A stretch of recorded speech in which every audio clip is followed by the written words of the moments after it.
अस्सलामुअलैकुम, आप देख रहे हैं हो क्या रहा है। मैं हूं फैसल अब्बासी, मेरे साथ मौजूद हैं आरिफ निज़ामी साहब। बहुत शुक्रिया निज़ामी साहब आपका।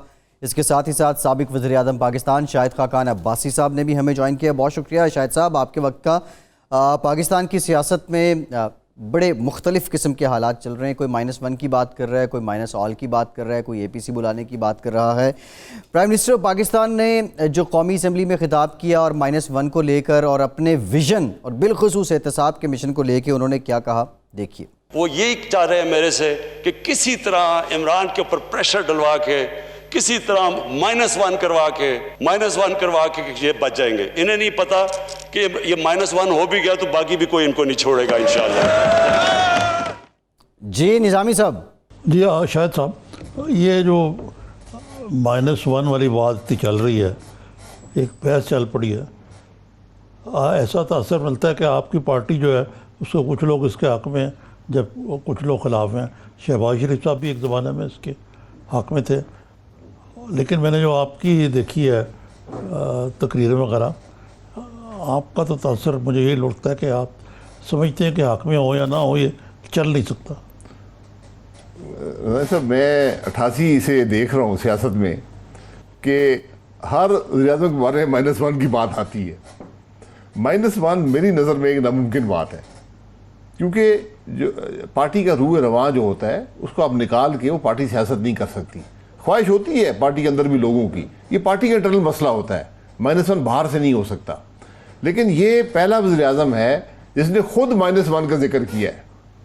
ये पहला वज़ीर-ए-आज़म है। जी हाँ, बिल्कुल। और वो जो एहतसाब की बात कर रहे हैं भी असेंबली में जी, और कह रहे हैं कि अपोजिशन वाले जो हैं जिनको मैं एहतसाब कर रहा हूँ, एहतसाब कौन सा किया है, उसके पास कौन से इख्तियारात है एहतसाब के, कह रहे हैं ये -1 करा रहे हैं। भाई हम करा रहे हैं तो किससे करा रहे हैं? -1 तो पार्टी के अंदर होता है। पहले उसने कहा जी चॉइस नहीं है, अगले दिन आके कहा जी जब 160 वोट पड़े 172 नहीं हो सके, अक्सरियत असम्बली में नहीं दिखा सके, 2 हफ्ते मेहनत करती रही हुकूमत, 2 हफ्ते इशाइया दिया, लेकिन जब वोट पड़े थे 160 थे। और इसके बावजूद कि बहुत सारे कोरोना से मुतासर अरकान असम्बली उनको भी लाया गया, फिर भी मामला पूरा नहीं हुआ। तो प्राइम मिनिस्टर बौखलाया हुआ है, दबाव में है, हुकूमत नाकाम हो चुकी है। हकीकत तो ये है जो वो तस्लीम करने को तैयार नहीं है कि उनकी हुकूमत पाकिस्तान की करप्ट तरीन हुकूमत है, नाकाम तरीन हुकूमत है। हर मसला उसने पाकिस्तान का बढ़ाया है, कम नहीं किया। मैं आपसे भी पूछता हूँ, आप बुजुर्ग हैं, कि आप ये बता दें 2 साल में इस हुकूमत का एक मुस्बत काम बता दें, एक अचीवमेंट बता दें। हाँ ज़रा बड़ा मुश्किल लगता है, सोच विचार करना पड़ेगा। हाँ, लेकिन इतना ज़रा आप जो होती है बात कर देते हैं, इसका नुकसान भी होता है। सिर्फ यही आप कह सकते हैं, अगर कोई इसको प्लस पॉइंट कहें। जिस तरह PIA के बारे में जो इंक्वायरी रिपोर्ट थी, आपसे मैं इसलिए पूछ रहा हूँ कि आप एविएशन से आपका गहरा तल्लुक़ है और मुझे पता है कि आपको आपकी हॉबी भी है और आप इसके मुताला भी करते हैं, यानी एडमिनिस्ट्रेटिव पोजीशन में तो रहे हैं, आप एंटरप्रेन्योर भी हैं। लेकिन जिस अंदाज से ये इंटरिम रिपोर्ट PIA की जारी की गई, क्या इस तरह किया जाता है? और फिर ये जो पायलट्स वाला मामला है, इसको इसके साथ नती कर देना, ये कहाँ तक इसको दानिशमंदी कह सकते हैं आप? नहीं, इसमें तो कोई दानिशमंदी नहीं है। देखिए, ये बड़े हसास मसले होते हैं। जो इन्वेस्टिगेशन हो रही है ये हुकूमत नहीं करा रही, ये हुकूमत नहीं होती। ये इसका नाम पहले सेफ्टी इन्वेस्टिगेशन बोर्ड होता था, जो इंडिपेंडेंट होता है, उसका हुकूमत से कोई ताल्लुक़ नहीं होता। अब उसको एयरक्राफ्ट एक्सीडेंट इन्वेस्टिगेशन बोर्ड कहते हैं, AAIB। ये इंटरिम रिपोर्ट जारी करते हैं। आप इस रिपोर्ट का पैरा 4 पढ़ लें। ये तमाम इन्वेस्टिगेशन किसी पर इल्ज़ाम लगाने के लिए नहीं होती। ये पायलट गलती कर गए या कंट्रोलर कर गए या जहाज़ ख़राब था, वो रिपोर्ट कभी भी ये नहीं कहती। इस रिपोर्ट का मकसद ये होता है कि आइंदा एक्सीडेंट को बचाया जाए। ये किसी को सज़ा देने के लिए, किसी को बचाने के लिए नहीं होती। हुकूमत इसको हर वज़ीर मुख्तलिफ अंदाज से बयान करता है, रिपोर्ट में ये नहीं है, रिपोर्ट में ये है। इसका हुकूमत से कोई ताल्लुक़ नहीं है। ये रिपोर्ट 6 महीने बाद आए, साल बाद आएगी, इसका एक ही मकसद होगा कि आइंदा इस किस्म के सबक हासिल करके एक्सीडेंट से बचा जाए। अब जो लाइसेंस का मसला है, वो बहुत पेचीदा हो गया है। वो मसला बड़ा आसान था कि ये शक है कि जो written exam civil aviation authority लेती है, रिटन एग्ज़ाम, उसके अंदर चीटिंग हुई है। ये शक है। उसकी शायद कोई इन्वेस्टिगेशन भी हुई है साल पहले, अभी तक उसकी कोई रिपोर्ट सामने नहीं आई। लेकिन ये भी हकीकत है कि 28 लोगों को पिछले साल शो कॉज नोटिस जारी किए गए। वो अदालत चले गए, उसके बाद अदालत के हुक्म पर उनको हियरिंग मिली। हियरिंग के बाद कोई एक्शन उनके खिलाफ नहीं हुआ। फिर यकदम ये कहा गया पार्लियामेंट के अंदर कि 262 पायलटों के, जो कि 30% पायलट बनते हैं, उनके लाइसेंस फेक हैं और सस्पिशियस हैं। लाइसेंस कभी फेक नहीं हो सकता, लाइसेंस जारी किया गया है।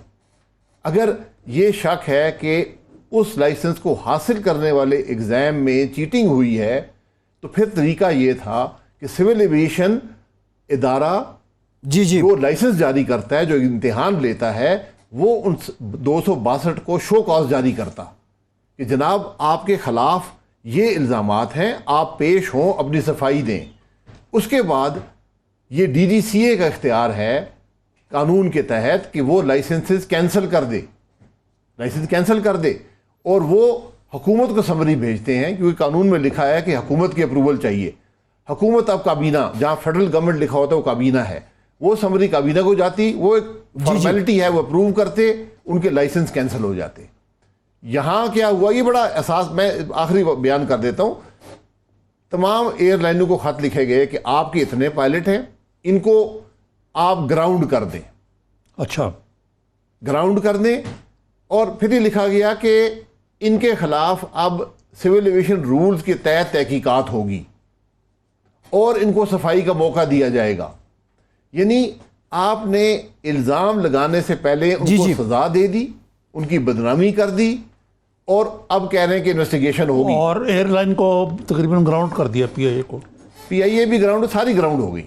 अब दुनिया में कोई आदमी भी, कोई मुल्क भी आपका लाइसेंस मानने को तैयार नहीं है, जिसका मतलब ये है कि कोई पाकिस्तानी जहाज़, कोई पाकिस्तानी पायलट, कोई पाकिस्तानी इंजीनियर वहाँ नहीं जा सकेगा। ये यूरोप में और UK में इम्प्लीमेंट हो गया है, बाकी भी उनको फॉलो करेंगे।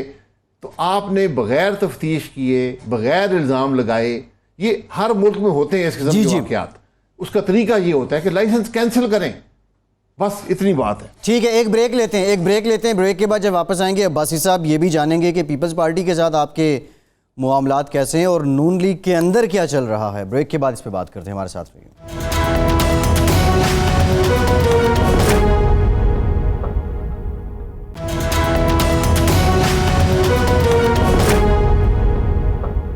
ब्रेक के बाद एक बार फिर से आपको खुशामदीद कहेंगे। शाहिद खाकान अब्बासी साहब भी हमारे साथ मौजूद हैं, निज़ामी साहब भी साथ हैं। बिलावल भुट्टो जरदारी साहब ने लाहौर में जो प्रेस कॉन्फ्रेंस की कल, उसमें उन्होंने अपनी बॉल नून लीग के कोर्ट में फेंकी है और APC से मुतालिक उन्होंने क्या कहा, देखिए। बिल्कुल उम्मीद करता हूँ कि मुस्लिम लीग नवाज़ वैसे ही किरदार अदा करेगी जैसे करना चाहिए। ऑपोजिशन में बहुत अहम किरदार हमारा leader of the opposition Shahbaz Sharif साहब का है। हम भी उम्मीद रखते हैं कि जल्द ही शहबाज शरीफ साहब हमसे रब्ता करेंगे अपना APC के लिए। शाहिद खाकान अब्बासी साहब, आपने आज जो प्रेस कॉन्फ्रेंस की उसमें भी कहा कि -1 नहीं, आप -PTI देख रहे हैं, लेकिन बिलावल साहब ये एक्सपेक्ट कर रहे हैं शहबाज शरीफ साहब से कि वो कब APC बुलाएंगे। एक तो ये बता दें कब APC बुलाएंगे, दूसरा शहबाज शरीफ साहब अल्लाह उनको सेहत दे, लेकिन ये तासुर भी आ रहा है कि सियासी तौर पे भी वो क्वारंटाइन हुए हैं। उनके ट्वीट्स तो आ जाते हैं, लेकिन उन ट्वीट्स में भी रस्मी बात ही होती है, कोई वे फॉरवर्ड नहीं होता। देखिए, शहबाज साहब पहले मुल्क से बाहर थे, आप सब ने कहा जी नहीं आ रहे, वो जब आ गए उसके बाद आपने कहा जी वो कोई बात नहीं कर रहे। उन्होंने बातें की हैं, प्रेस कॉन्फ्रेंसेस भी की हैं, उन्होंने इश्यूज़ पर बात की है। हर रोज़ तो शहबाज साहब मेला नहीं लगा सकते। अब उनको कोरोना का इशू है, वो सेहतियाब होकर इंशाल्लाह अपना पूरा हिस्सा लेंगे। उस वक्त तक उनकी जमात मौजूद है, हमारा डेली बेसिस पर उनसे रब्ता होता है, मशवरा करते हैं और पार्टी को आगे चलाते हैं। तो उनकी एब्सेंस की कोई कमी नहीं है, क्योंकि वो हमारे साथ हैं। अब जहाँ तक APC की बात है, बिलावल साहब ने जिक्र किया है, यकीनन APC होनी चाहिए, लेकिन APC तमाम अपोजिशन जमातों को साथ रखकर होती है। और आज ज़रूरत है APC की। तो इंशाल्लाह शहबाज साहब और बिलावल साहब का रब्ता है और दीगर जमातों से मशवरा करके ये फैसला हो जाएगा। ये बिलावल साहब लाहौर शहबाज साहब को मिलने नहीं आए थे? नहीं, मेरा नहीं ख्याल हो। शहबाज साहब किसी से मिलते नहीं है, मिल सकते नहीं है, क्वारंटीन में है, ये आइसोलेशन में है। हाँ, जरदारी साहब भी खुद भी क्वारंटीन में, वो भी तो जी उनकी और बीमारी है, उनको शायद कोरोना नहीं है। हाँ, लेकिन वो वैसे ही क्वारंटीन। जी वो मिल नहीं रहे किसी। जी। अच्छा, ये जो मामला है APC का, आपने ठीक कहा। मौलाना फजल रहमान भी बड़े फ्रंट फुट पे प्रेस कॉन्फ्रेंस कर रहे थे, आज मैंने देखा। आप मौलाना फजल रहमान और बिलावल वैसे तो सेम पेज पे हैं या नहीं आप? क्योंकि मौलाना फजल रहमान तो वो बात जो मेरे ख्याल से आपकी पार्टी के हसन इकबाल साहब ज़्यादा कहते हैं कि इमरान खान और पाकिस्तान इकट्ठे नहीं चल सकते। ये बात एक ज़माने में भुट्टो के बारे में वली खान ने कही थी। जी तो आया यही बात मौलाना फजल रहमान कहते हैं, इसी वजह से आपने लास्ट टाइम उनका साथ नहीं दिया। लेकिन अब जो वक्त गुजरा है उसके बाद आपके दरमियान जो डिफरेंस ऑफ अप्रोच है, इसमें कमी पैदा हो गई। देखिए, डिफरेंस ऑफ अप्रोच ज़रूर हो सकती है, लेकिन एक बात पे सारी अपोजिशन मुतहद है, पाकिस्तान के अवाम मुतहद हैं कि ये हुकूमत नाकाम हो चुकी है, इसको अब जाना चाहिए। मुतबादिल क्या है ये वक्त बताएगा और यही हल अपोजिशन ने तलाश करना है। तो अपोजिशन आज एक पेज पर ज़रूर है कि ये हुकूमत अब पाकिस्तान के मफाद में नहीं है, ये पाकिस्तान के मसाइल हल नहीं कर सकती, इसने अवाम को तकलीफ़ दी है। और साथ साथ हमें ये भी मोहतात रहना है कि कोई ऐसा कदम ना हो कि जमहूरियत को ख़तरा हो जाए।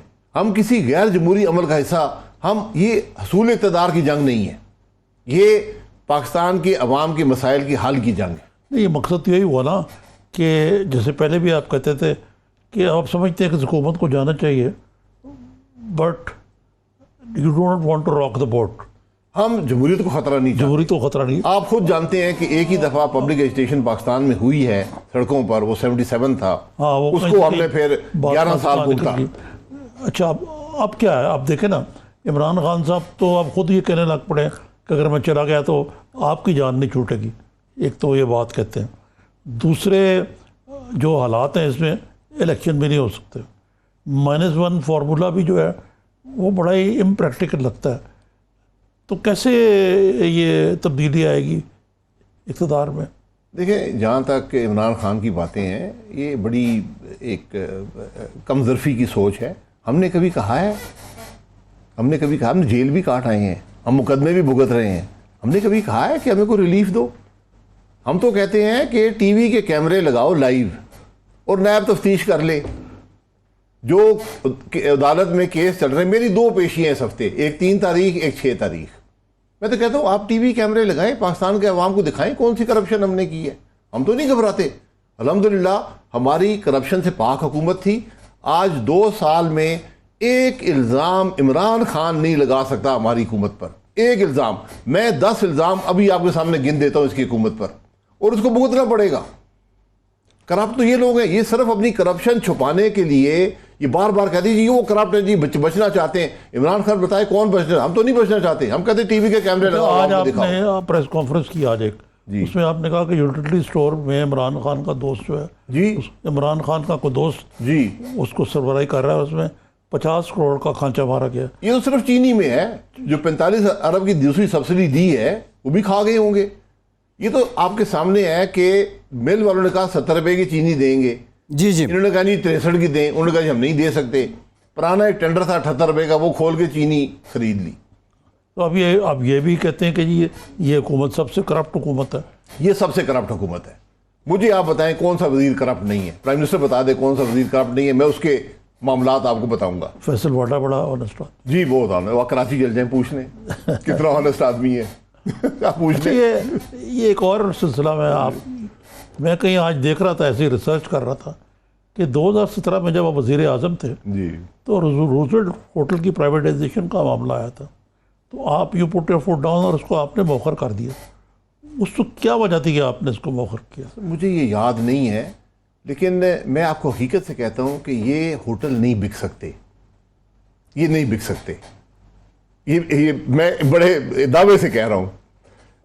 इसकी कभी आप अलग प्रोग्राम के लिए बता दूंगा 1982 में जनरल ज़ियाउल हक ने कैबिनेट मीटिंग होल्ड की और उन्होंने फैसला किया कि इन होटलों को प्राइवेटाइज किया जाए 1982 में।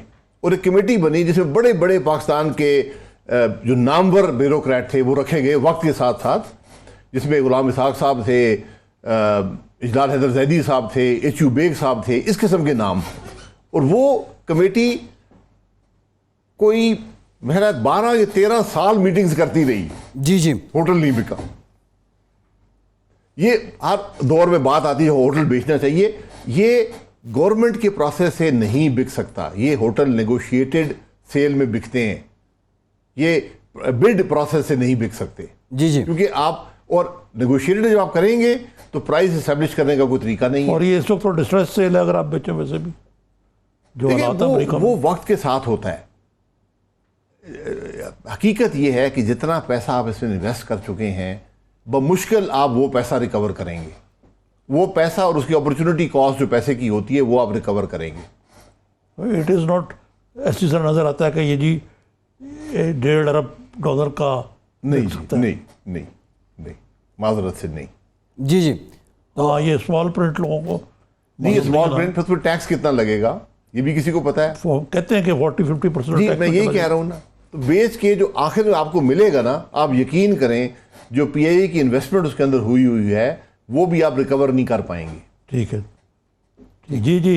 भाई साहब, ये जो आज आपने ये जो आज फैसला किया है काबीना की निजकारी कमेटी ने, अब आप प्राइम मिनिस्टर भी रहे हैं, एक तो ये बता दें ये निजकारी कमेटी को मुशीर ख़जाना कैसे हेड करते हैं जब प्राइवेटाइजेशन मिनिस्टर मौजूद हैं। दूसरा, ये इसी बलबूते पे किया है कि ये बड़ी रियलिस्टिक अप्रोच उन्होंने देखी कि ये बिक नहीं सकते और उन्होंने कहा कि बेहतर है कि अब इसको पोस्टपोन ही कर दिया जाए, थर्ड पार्टी दे दिया जाए।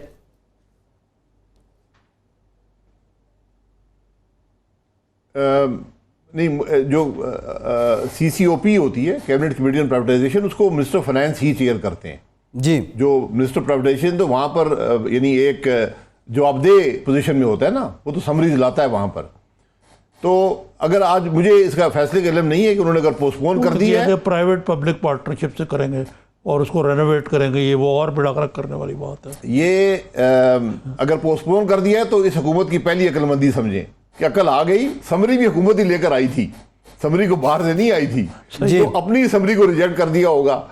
यू टर्न मैं तो गिन रहा था कि मुझे बताने लगा एक बंदा कि जी 152 यू टर्न इमरान खान ले चुका है, तो ये 153 हो गया। आपको पता है 152 का तो मतलब है नहीं हफ्ते के कितने जी, मैं यकीन करें एक बंदे ने गिन के बताया कि मैंने गिने हैं 152 है, तो ये 153 हो गए।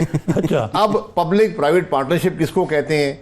ये कंपनी ऑलरेडी PIA की एक कंपनी है जो इसको ओन करती है, PIA इन्वेस्टमेंट्स उसका नाम है, मैं उसका चेयरमैन रह चुका हूं।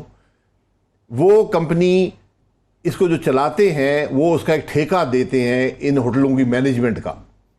इस तरह ही होटल चल रहा है पहले दिन से, इसको कभी PIA ने खुद नहीं ये तो सब वो कर देते हैं, वो आउटसोर्स कर देते हैं क्योंकि खुद तो आप चला नहीं सकते जी। तो अब उसको और क्या करेंगे, कोई खांचे ही बनाने की कोशिश होगी। साहब ये बताइए कि जो एक तरफ तो आप -1 की बात कर रहे हैं, दूसरी तरफ सर्वे आया जिसमें आज कहा गया कि जी आप पॉपुलैरिटी में PTI से बेहतर है आपकी पोजीशन, 27% आपके साथ हैं, उससे कम PTI के और 11% पीपल्स पार्टी के। लेकिन साथ ही आपके 6 लोग जो हैं MPs जो हैं, आप मैनेज करते करते वो जाके बुजदार साहब। निजामी साहब, ब्रेक के बाद इसका जवाब लेंगे अब्बासी साहब से। निजामी साहब एक ब्रेक लेते हैं, यहीं से गुफ्तगू का सिलसिला जोड़ेंगे। जो पॉइंट आपने रेज़ किया है कि पंजाब में फिर से थरथली है, 6 लीगी MPs ने वज़ीर आला उस्मान बुज़दार से मुलाकात की है, इसी पे बात करते हैं, हमारे साथ रहिए।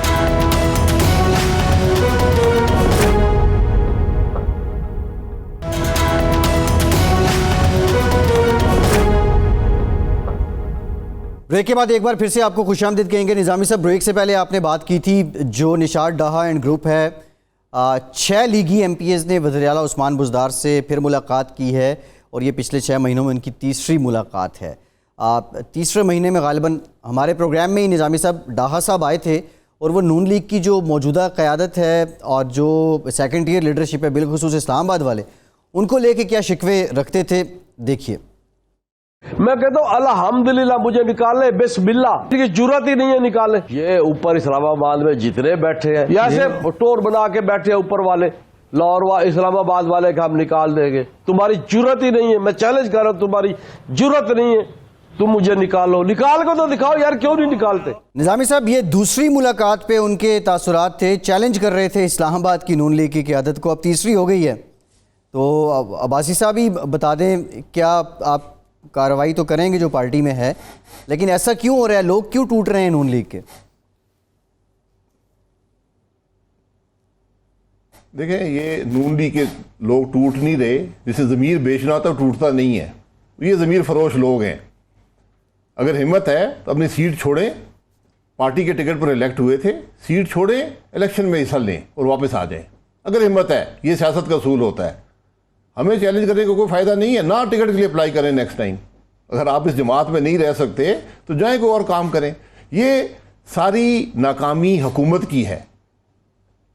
जब वज़ीर आला अपने आप को कमज़ोर महसूस करे, हुकूमत कमज़ोर महसूस करे, तो वो चंद ज़मीर फरोश पकड़ के सामने खड़े कर देती है कि जनाब ये देखें जी, ये लोग भी, भाई उनके जाने से नून लीग को कोई नुकसान नहीं होगा। हम तो उनको एक दिन में डिसीट कर सकते हैं। और मैं तो सिफारिश करूंगा शहबाज साहब से कि ऐसे लोगों को जमात से भी बाहर करें जो ऐसे चैलेंज दे रहे हैं। ये तो एक तरफ ज़मीर फरोशी और एक तरफ चैलेंज। तो आपने अपना ज़मीर बेचना है, उससे बेहतर है कि छोड़ें सीट को, फिर इलेक्शन लड़ें। और मैं बुज़दार साहब को कहूँगा कि आपकी इज्जत में ऐसे लोगों को मिलने से इजाफा नहीं होता। वो ज़माने चले गए हैं। आप क्या दिखा रहे हैं कि मैंने 6 बंदे खरीद लिए, मैंने हॉर्स रेडिंग शुरू कर दी, यानी अब कमज़ोरी शो कर रहे हैं। तो बहरहाल ये उनको मुबारक हो। अब ये मामला ज़्यादा देर चलने वाला नहीं है। आपने एक बात कही है बड़ी अहम कि बुज़दार साहब, आपने कहा कमज़ोरी की निशानी है उनकी, तो इस वक्त बुज़दार साहब का कोई सिंहासन डोल रहा है, एक दो नाम भी आ रहे हैं उनकी रिप्लेसमेंट के तौर पे। देखिए, बुज़दार साहब तो पहले दिन से उनकी कोई हैसियत नहीं थी सियासत में। वो तो पता नहीं किस मकसद के लिए उनको लाया गया है, बहरहाल लाया गया, चीफ मिनिस्टर बन गए हैं, उनको मुबारक हो। तो अब हुकूमत करें, अवाम के मसाइल हल करें। जो पंजाब की हालत आज है, आप यकीन करें मैंने कभी ये हालात पंजाब में नहीं देखे। ना स्कूल चलते हैं, ना अस्पताल चलते हैं, ना डेवलपमेंट हो रही है, कुछ भी नहीं है। हुकूमत एग्जिस्ट ही नहीं करती। MNA MPA जो हुकूमती बेंचेस के हैं वो तंग हैं कि कोई काम ही नहीं हो रहा। तो अब आपने 6 बंदे खरीद लिए हैं, तो बुज़दार साहब को मुबारक हो, उन 6 अफराद को भी ज़मीन बेचने पर मुबारक हो। अच्छा, लेकिन इस वक्त ये आपने कहा वोट भी कम मिले ये बजट के मौके पे। जी, आपके सामने है। फिर ये है कि एक नाराज़ ग्रुप जो है वो डिनर के बाद अलग मिला। हमने सुना था राजा रियाज की ज़बानी के 22 लोगों का, 15 लोगों का। ये तो खासे लोग जो हैं उसमें कोई फैंस सिटिंग कर रहे हैं। तो ये इस सारे तनाज़र में कोई स्पीकर के ख़िलाफ़ नो कॉन्फिडेंस पहले की हो रहा है, या इस हुकूमत को आप कहेंगे कि आप वोट ऑफ कॉन्फिडेंस लें या कोई नो कॉन्फिडेंस लेके आएंगे? कोई इस किस्म की हिकमत अमली है APC के ज़ेर गौर अगर हुआ? नहीं, ये देखिए, ये बातें APC में डिस्कस होंगी। अभी तक कोई हिकमत अमली ऐसी है नहीं। हम तो तमाशा हुकूमत का देख रहे हैं कि हुकूमत नाकाम हो चुकी है, उसको अपने अंदर इंतशार है, उनके इत्तेहादी अलहदा हो रहे हैं, अपने मेंबरान नाराज़ हैं, और हुकूमत अक्सरियत डेमोन्स्ट्रेट करने में, दिखाने में असम्बली में नाकाम रही है। जी जी भाई साहब, जी भाई साहब, ये तो बात ठीक हो गई, लेकिन आप एक बात समझ नहीं आ रही। आपने जो कहा कि माइनस PTI हो जाएगा, अब ये होगा कैसे? ये तो ज़रा समझा दें। अभी आप APC होनी है, फिर उसके बाद मामलात तय होने हैं, -1 आप नहीं चाहते, क्या नए इलेक्शन चाह रहे हैं आप लोग, या कोई और तरीका चाह रहे हैं? होगा कैसे? देखिए, -PTI का मैं कहने का मतलब ये है कि ये हुकूमत नहीं रह सकती। जो हुकूमत मुल्क चलाने में, मुल्क के मामलात बेहतर बनाने में नाकाम हो जाए, उसका हर लम्हा मुल्क पे भारी होता है। वो -PTI की हुकूमत है। -PTI, -1 में ना होना चाहिए, ना ये मुमकिन है, ना ये होता है। ये मुल्क को और नुकसान पहुंचाएगा। तो अब ये हुकूमत जाएगी, इत्तेहादी जो सबसे आसान तरीका है, इत्तेहादी टूटेंगे, अक्सरियत ख़त्म हो जाएगी, उसमें वज़ीर-ए-आज़म के पास दो चॉइसेस हैं, या अलहदा हो जाए या असेंबली तोड़ दे। अच्छा, ये वाजिद साहब आपने कहा, ये एक और भी तो सिनारियो है ना, क्या आप उसके हक़ में आप अक्सर ये एलिज करते रहते हैं कि ये आए नहीं हैं, लाए गए हैं, ये इलेक्टेड नहीं है, सिलेक्टेड है। तो जिन्होंने सेलेक्ट किया है, जो लाए हैं, क्या वो उनका साथ छोड़ देंगे और फिर आपकी मिली भगत से आप में से कोई आदमी ले आएंगे? ये देखिए, ये अशखास की बात नहीं है कि कोई आदमी आ जाएगा वो दुरुस्त कर मैं देगा। पार्टी की बात कर रहा हूँ। नहीं, निज़ाम को चलना चाहिए। जैसे देखें, हम असेंबली में आए थे, उस वक्त दो राय थी कि असेंबली में ना जाया जाए, ये इलेक्शन रिग्ड है, ये मुतनाज़ा है। हमने फिर भी कहा कि यार जो लूला लंगड़ा इलेक्शन है, मुल्क में जमहूरियत चलती रहे, हम असेंबली में आ गए। अब हुकूमत नाकाम हो चुकी है, तो सिलेक्टेड थे या नहीं थे, अपने काम में नाकाम हो चुके हैं। मैं नहीं समझता हूँ कोई भी उनको सपोर्ट अब कर सकता है। इस हुकूमत को सपोर्ट देना, इसको सहारा देना, चाहे वो इत्तेहादी हो, कुछ भी हो, मैं नहीं समझता मुल्क के मफाद में है। तो अब हम सबको, सियासतदानों का काम ये है कि इससे पहले कि इंतशार हो मुल्क में, लोग सड़कों पर आ जाएं और एनार्की आ जाए, जमहूरियत खतरे में पड़ जाए, उससे पहले कोई सियासी हल ढूंढें। तो सियासी हल ढूंढना पड़ेगा, इसीलिए APC हो रही है। जी ठीक, बहुत शुक्रिया। APC की इज़हार यकजहती होता है कि हम मुतहद हैं इस मामले में। कोई टाइमलाइन है APC का? APC महल शहबाज साहब ने और सब ने मिलकर तय करना है। मैं अगले हफ्ते 10 दिन में होगी। Thank you. ठीक, बहुत शुक्रिया। शाहिद खाकान अब्बासी साहब हमारे साथ मौजूद थे, साबिक वज़ीर-ए-आज़म, बहुत शुक्रिया आपके वक्त का। एक ब्रेक लेते हैं, ब्रेक के बाद कुछ ज़रा इन डिटेल बात करेंगे रूजवेल्ट होटल की भी, और कश्मीर के 3 साला हयात की, जिसकी तस्वीर ने पूरी दुनिया को रुला दिया है, इस पर भी बात करेंगे। हमारे साथ रहिए।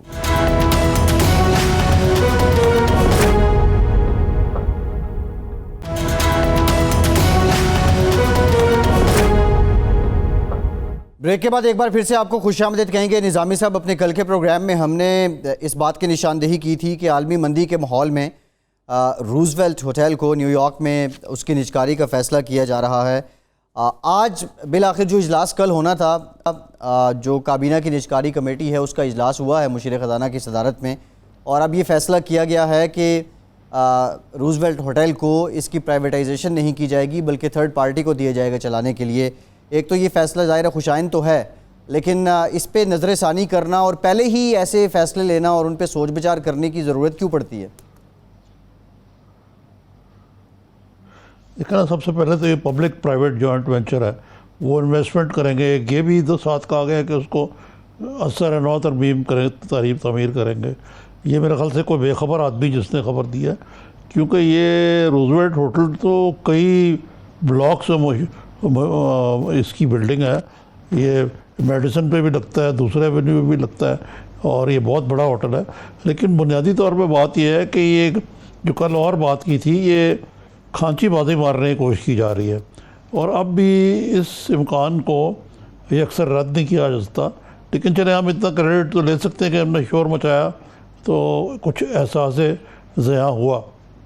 जी बिल्कुल, यकीनी तौर पे निज़ामी साहब, ये क्रेडिट तो बनता है, निशानदेही हमने की। लेकिन एक सवाल अभी तक खटक रहा है जहन में। आज जो इजलास हुआ ये निजकारी कमेटी का, उसूली तौर पे तो मियां मोहम्मद सुमरत साहब को आई थिंक इसको चेयर करना चाहिए था, तो ये मुशीर ख़जाना। जी, ये कल हमने कल पॉइंट उठाया था ये, और सुमरत साहब से बात करने की भी कोशिश की थी, तो वो अवेलेबल नहीं थे। यकीनन वो अपसेट होंगे इस बात पे। और ये जो वज़ीर ख़जाना या मशीर ख़जाना ने जो एक कमेटी बनाई हुई है, और ये भी एहसास हुआ कि मशीर ख़जाना पहले इकॉनमी को तो बहाल कर लें, वो प्राइवेटाइजेशन के चक्कर में क्यों पड़ गए। उस ज़माने में प्राइवेटाइजेशन का मिनिस्टर हैं, और जो कमेटी है या कमीशन है उसको करने दें। तो इसीलिए इस बार 12 में जो टास्क फोर्स थी उसको आज डीनोटिफाई कर दिया गया, तरील कर दिया गया। जी बिल्कुल निज़ामी साहब, ऐसे ही है। जी। और तो ये बड़ा वैलिड पॉइंट है आपका। पहले से जो मिनिस्ट्री ऑफ प्राइवेटाइजेशन है, इन्होंने एक प्रायोरिटी लिस्ट भी दी थी जब PTI की हुकूमत बनी थी, और उसके बाद ये सारी उठक बैठक हुई। खैर निज़ामी साहब, एक और मामला है, आपने भी देखा होगा, हम भी देख रहे हैं, दुनिया भर के लोग उस पर कमेंट कर रहे हैं। जो कल सौपुर में हुआ है, 3 साला बच्चे के सामने उसके नाना को शहीद किया गया है, बर्बरियत भी इस पे शर्मा रही है। निज़ामी साहब, ये क्या है? ये कहाँ रह गई वो जमहूरियत, सबसे बड़ा जमहूरिया, दुनिया का सबसे बड़ा जमहूरिया कहलाने वाला भारत? जी हाँ, ये तो देखे ना, जो मोदी की जो मुस्लिम कुश और कश्मीरियों कुश की जो मसलूस पॉलिसी है, ये उसका लाजमी जुज़ है। उन्होंने कोई पाकिस्तान के साथ कश्मीर के हवाले से, वैसे चीन के साथ जो उनका बहुत बड़ा नेबर है, उधर से उनको मार भी खाई है और खिलफत के बाद वो और जुल्म कर रहे हैं वहाँ। नेपाल, फिर बांग्लादेश, जिससे उनके इस वक्त मामलात इतने ज़्यादा फ्लेयर अप नहीं हुए। श्रीलंका से उनके तल्लुकात हमेशा, कोई भी नेबर जो है वो ट्रस्ट नहीं करता उनको।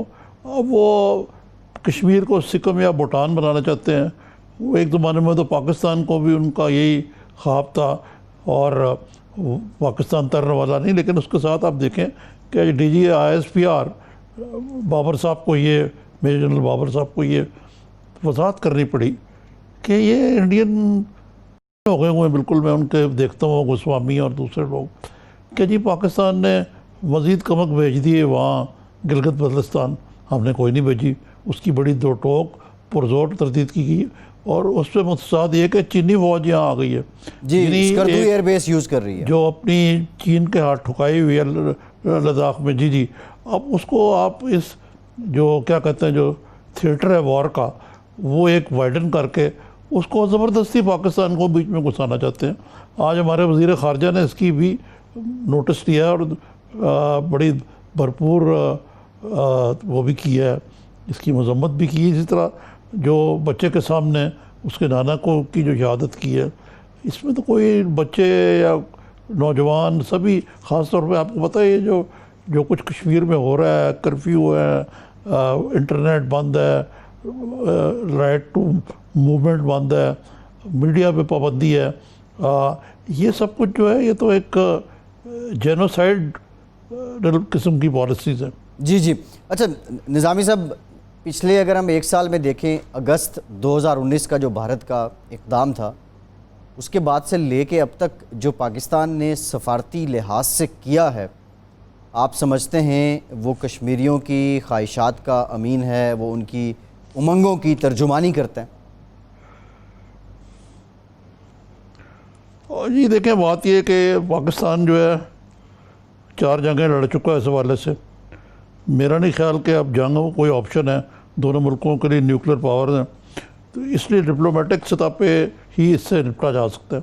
अच्छा ये बताइए, ज़रा डोमेस्टिक पे आ जाएं, ये कोई एक सर्वे आया आज, मैंने कहीं पढ़ा?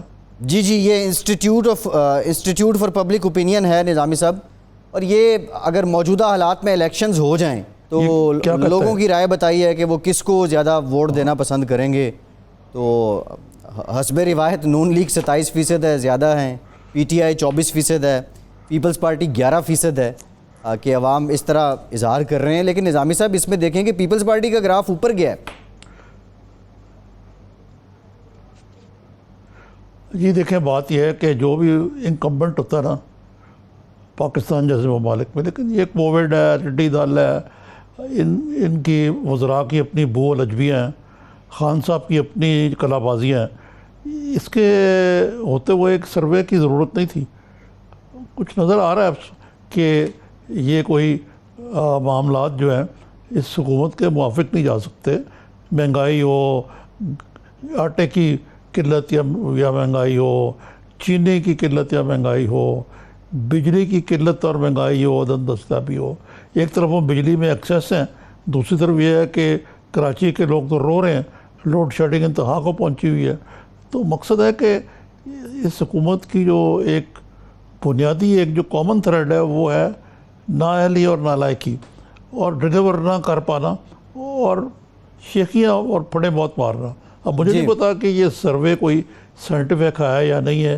पहले एक सर्वे आया जिसमें कहा गया था कि PTI बहुत बड़ी मकबूल जा रही है, लेकिन मैं तो इन सर्वेज में बिलीव नहीं करता। लेकिन अपने सियासी थोड़े बहुत तजर्बे की रोशनी में जिन्हें बतौर सहाफ़ी के कुछ नज़र ऐसा ही आता है कि PTI का ग्राफ जो है वो इतना ऊंचा नहीं जा रहा होगा। अच्छा निज़ामी साहब, ये जो आप बात कर रहे हैं कि अवामी जज्बात महंगाई को लेके, गवर्नेंस को लेके खासे मुख्तलिफ हो गए हैं, पहले जैसे नहीं हैं, लेकिन इन जज्बात का फ़ायदा उठाने के लिए अपोजिशन के पास तो मौका है, लेकिन अपोजिशन भी तो बिल्कुल खामोश है। अब बिल्ली के गले में घंटी कौन बांधेगा?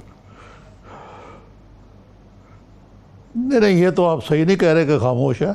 मेरे ख्याल से पीपल्स पार्टी तो बहुत ही फ्रंट फुट पे खेल रही है, और जो हैं वो बिलावल भुट्टो साहब, उनकी तकरीरें तो सख्त से सख्तर होती जा रही हैं। अलबत्ता देखें, शहबाज शरीफ साहब be safe B at home वाली पॉलिसी जो उनकी है, ये अलबत्ता वही पुरानी पॉलिसी है। कोविड का बहाना लगा के एक और जवाब बना के वो अपना रोल अदा करने से मुतरद्दिद है। ये तो निज़ामी साहब लग रहा है कि शहबाज शरीफ सियासी तौर पे भी ख़ुद को करंटीना कर लिया, लेकिन मेरा सवाल आपसे ये था कि जो वे फॉरवर्ड है, कोई तहरीक का माहौल, कोई मज़ामत, कोई जिस तरह -1 की बात हो रही थी, नो कॉन्फिडेंस, इसके लिए इनिशिएटिव कौन लेगा? पीपल्स पार्टी तो शहबाज शरीफ साहब की तरफ देख रही है, इवन वो ये भी कह रहे हैं कि APC कब बुलाएंगे शहबाज शरीफ साहब? ओ भाई मेरे, वो बिलावल साहब लाहौर आए और उनको शहबाज शरीफ साहब मिले तक नहीं जी। अब वो ऊपर से तो ये कह के चले गए इस्लामाबाद कि यार वो अभी लील है, ये है, वो है। लेकिन ये वो जो उन्होंने कहा ना कि इंडिपेंडेंट लेबॉर्ट्री से टेस्ट कराएं, वो करवा लें तो फिर दूध का दूध और पानी का पानी हो जाएगा, पॉजिटिव है नेगेटिव है। लेकिन जैसे मैं पहले अपने प्रोग्रामों में कह चुका हूँ, शरीफ बरदरान ने जिस अंदाज से हमेशा अपनी मेडिकल प्रॉब्लम्स को सियासी अपॉर्चुनिटी के तौर पे इस्तेमाल नज़र के लिए या सियासी फ़वाइद के लिए इस्तेमाल किए, उसकी मिसाल नहीं मिलती। जी ठीक है। मियां निज़ामी साहब, मुशर्रफ के दौर पे भी ये किया, अब भी यही कर रहे हैं। जी बिल्कुल ठीक है। निज़ामी साहब, प्रोग्राम का वक्त खत्म हो गया। आपका आज के प्रोग्राम से इतना ही। फैसल अब्बासी को इजाज़त दीजिए।